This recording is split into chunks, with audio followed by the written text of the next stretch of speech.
السلام عليكم ورحمة الله وبركاته. أحب أعرف كل أهلاوي قبل ما أبدأ الفيديو كده النادي الأهلي بدون مهاجم أفريقي لحد دلوقتي. في أخبار طلعت وقالت موليكا في النادي الأهلي لمدة 4 مواسم. الخبر ده كاذب، وفي خبر تاني طلع وقال لك النادي باوك اليوناني يضم موليكا لاعب بشكتاش التركي. وطلع طبعا وكيل أعمال موليكا خبر ان هو حاطط ستوري لصوره النادي الاهلي وجماهير النادي الاهلي، وطلع موليكا كذب الخبر ده وقال لك ده مش وكيل اعمالي، ده وكيل اعمال مزيف. وكيل اعمال لحد دلوقتي ما اعلنش ان النادي الاهلي بيتفاوض معايا او في مفاوضات مع النادي الاهلي. من الاخر يا جماعه كده يا اهلاويه، النادي الاهلي من غير مهاجم. النادي الاهلي فشل في صفقه سوزا اللي قعدت شهرين، وكمان قام راجع لموليكا. هو موليكا ده ملوش اهل يسالوا عليه، موليكا ده اللي شحططناه معانا في الميركاتو الشتوي، وفي الاخر رفضنا ندفع فيه 4 مليون دولار او 5 مليون دولار، ورحنا لامام عاشور دفعنا فيه 3 مليون دولار ونص، ورضا سليم 2 مليون دولار ونص. انت جبت صفقتين ب 5 مليون دولار، وبعت شريف وبعت حمدي فتحي للوكرة القطري، كده رجعت ال 5 مليون دولار. يا ريت تقدر تخلص مهاجم وتدفع فيه 5 مليون او 6 مليون دولار. انت خزانه النادي انتعشت ب 4 مليون دولار، يعني دي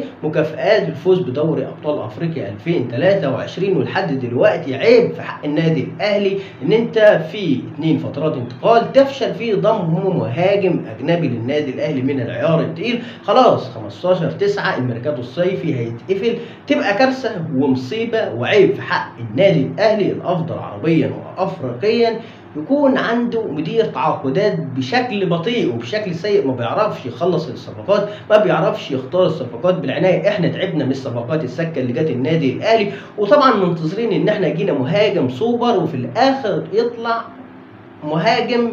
مش عايز اقول لك الحمد لله ان سوزا ما جاش فيه من الاخر، لكن في اخر يا ريت حتى اجى، لكن اجي ابص ان الصفقه فشلت في الاخر. اقوم راجع لموليكا، بشكتاش يطلب في موليكا 10 مليون دولار او 9 مليون دولار.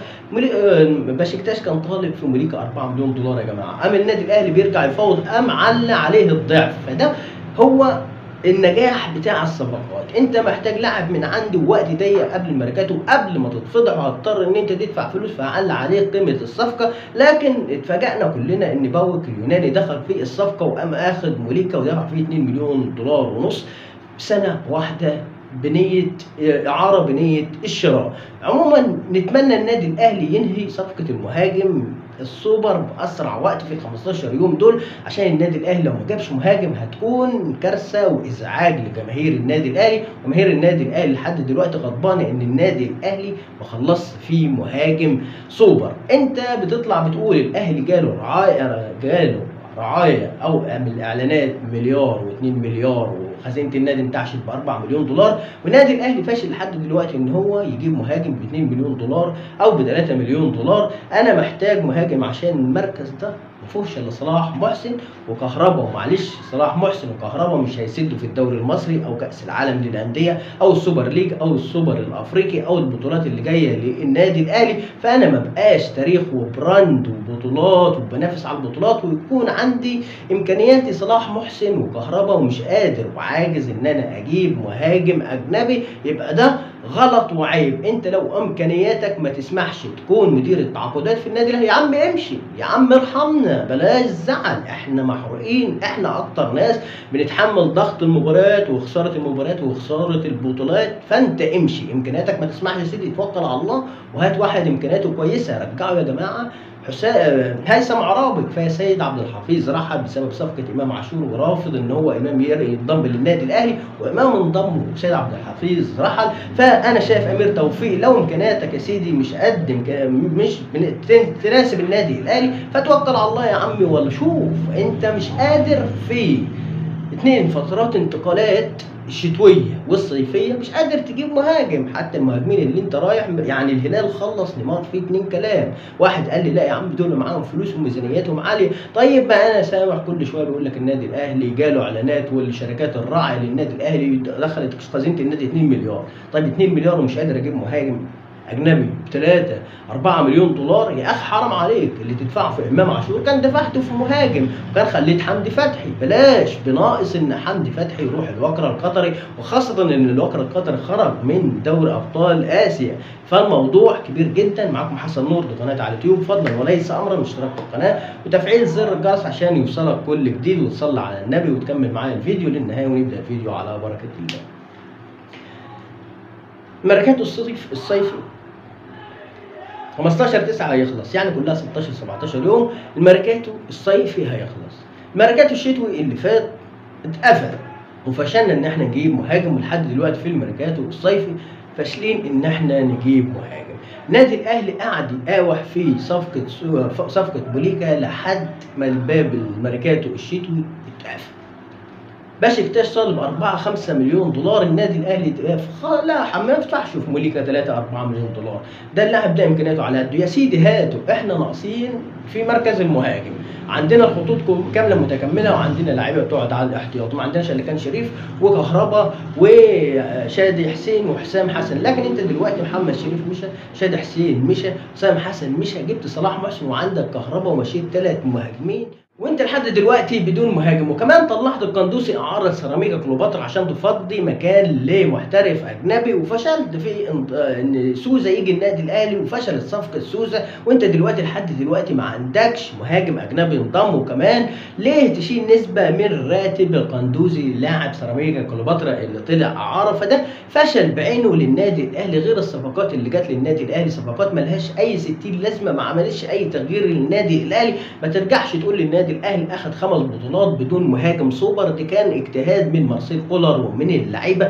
والحمد لله ان احنا عندنا مدرب كويس. يا ريت نجيب مهاجم عشان الراجل قاعد يصوت يا جماعه الحقونا، الراجل بيسأل الحقنا يا امير توفيق يا محمود يا خطيب عايز مهاجم. فين يا جماعه؟ فين الفلوس اللي بتدخل النادي؟ انا شايف النادي الاهلي فريق كبير، فريق بطولات، فريق شعاره كبير بيهز القاره كلها، فاشل ان هو يجيب مهاجم يخلص مهاجم في 20 يوم. لا، ده الصفقه لازم تقعد ترن وتمدح وتلحن 2-3 وفي الاخر اطلع الصفقه فشلت. ليه؟ الفريق مش عايز يفرط في اللاعب. يا سيدي يغور اللاعب ويغور الفريق واروح اشوف مهاجم تاني من اي حته. لكن انا كل يوم اسمع خبر الاهلي جايب مهاجم من الدوري الاوروبي، النادي الاهلي جايب مهاجم افريقي، النادي الاهلي جايب مهاجم كونغولي، والكلام ده كله في الفاضي واخبار ملهاش اي 60 لازمه. واجي اتصدم ان سوزا ما جاش النادي الاهلي، والفريق الكوري الجنوبي رفض التخلي عن سوزا. انا عارف ان الفريق الكوري الجنوبي ما عملش صفقات في مركز المهاجم، فهو مش هيتخلى عن سوزا. سيبه يا عم وروح تفاوض مع اي مهاجم تاني. لكن يا سلام، انا عايز سوزا، نقبت في سوزا، خلاص سوزا كده ادانا على قفانا، والفريق الكوري الجنوبي ضحك علينا واتقفل باب المفاوضات، ورجعت اروح لموليكا. فقال لك بشكتاش يا سيدي انا مش عايز 5 مليون دولار، خليهم 10 عشان خاطر النادي الاهلي وعشان خاطر عيون امير توفيق الباشا. انا شايف يعني قمه الفشل في مدير التعاقدات بتاع النادي الاهلي واداره النادي الاهلي، مش عارفه تحسم صفقه المهاجم. غير كده يا جماعه، انت مشيت القندوزي وتحمل من راتب وتلعب بناقص محترف اجنبي، والميركاتو خلاص 15 يوم وهيتقفل. ده بصراحه عيب في حق النادي الاهلي، فلازم نصحى شويه يا جماعه. المهاجم الاجنبي لازم يجي في ظرف 15 يوم. طيب انا هجيب مهاجم اجنبي في 15 يوم بامكانيات كبيره ازاي وانا مش دارس اي مهاجم؟ اللي كان على الرادار هو سوزا في الميركاتو الصيفي وفشلت، وكان موليكا في الميركاتو الشتوي والصفقه عاليه، ده 10 مليون دولار، وباوك كمان اخذ اللاعب. فالموضوع كبير على النادي الاهلي دلوقتي، والنادي الاهلي بصراحه خايف من الجمهور عشان الجمهور غضبان ان مفيش مهاجم لحد دلوقتي جه النادي الاهلي. فما نرجعش بقى يبقى يكون عندنا صلاح محسن وعندنا كهربا اجتهد وعمل اللي عليه مع كولر، وقدر يقدم مباراه بشكل ممتاز جدا، وقدر يتالق مع النادي الاهلي. بس مش عالم انا الموسم الجاي كهربا هيكون في مستواه ولا لا؟ هل صلاح محسن هيكون في مستواه ولا لا؟ هيقدر يكمل ضغط، انه هيقدر يجاري ضغط المباريات والمباريات كاس العالم للانديه ودوري ابطال افريقيا والدوري المصري وكاس مصر والسوبر الافريقي؟ فانا محتاج مهاجم من العيار التقيل. من بكره ادور وافحر على مهاجم كويس. شوف يا عم الدوري امريكا الجنوبيه، الدوري الولايات امريكا الشماليه، روح اوروبا هات مهاجم ياك حتى ب 10 مليون دولار بس تنهي الميركاتو الصيفي بوجود مهاجم للنادي الاهلي عشان ما نتفضحش الموسم ده. ده النادي الاهلي هتقابل اتحاد جدة في كأس العالم للأندية، تلعب ممكن مع مانشستر سيتي، هتلاعب فريق مكسيكي، هتلاعب فرق تقيلة معاها لعيبة عندها إمكانيات.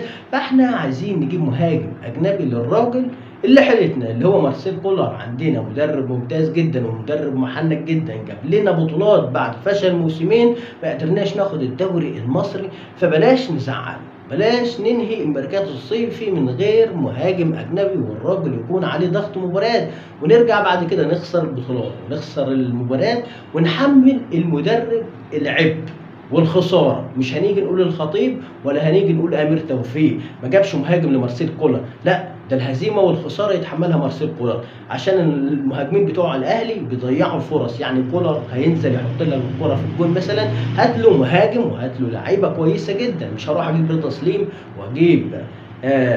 واجيب كمان امام عاشور. رضا سليم او كهربا او صلاح محسن كهربا دول مش رؤوس حربه صلاحين، دول مهاجم وهمي مش مهاجم حر او راس حربه صريح. احنا عايزين واحد راس حربه صريح يقدر يسجل اهداف من انصاف الفرص. فانا شايف ده فشل من اداره النادي الاهلي وفشل من مدير التعاقدات بتاع النادي الاهلي. لو امكانياتك يا سيدي قليله ارحل يا سيدي، ارحل وريحنا. وهاتوا يا جماعه هيثم عراب، مش كفايه رحيل سيد عبد الحفيظ؟